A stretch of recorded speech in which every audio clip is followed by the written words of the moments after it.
Exactly. The largest newspaper in New Hampshire, what could be the most important election state in America in early January, officially endorsing Newt Gingrich for the Republican nomination.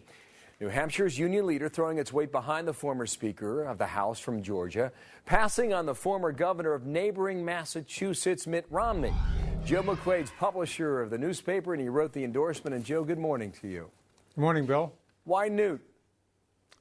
We think he's head of the class. We think he has showed that through the years. We think he did well back in the 90s, bringing the Republicans to power. And we think he's the innovative guy. I don't think just changing out Obama next year is going to do it. New Hampshire is really in a pivotal position. New Hampshire is, and so too is the rest of the country, but I know your newspaper specifically is publishing for the folks there in your state. Did you meet with Gingrich one-on-one or with the group on your editorial board? We don't have an editorial board. We're kind of different in a lot of ways, and that's one.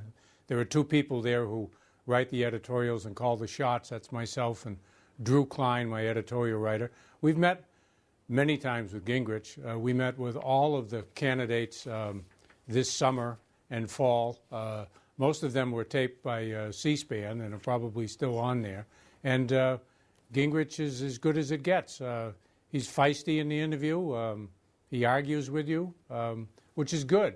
You want somebody who's going to say what he thinks, not what he thinks you want him to say. Yeah, you know Mitt Romney quite well, based on his history in the neighboring state of Massachusetts, and you obviously sat down with him as well. Why not Mitt Romney?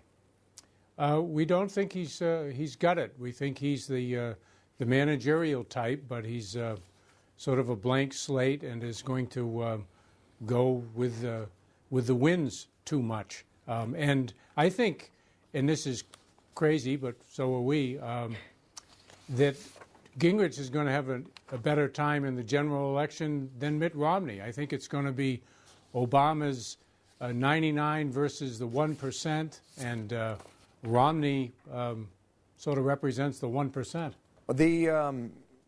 The inference from what you wrote also seems to be a veiled shot at Mitt Romney, and you repeated that here just a moment ago. He tells us what he thinks we should hear. What do you mean by that? And was that directed at Romney? Yeah, it was. It was very perceptive of you. The fact is that when he was governor of Massachusetts, that was in very much a liberal direction.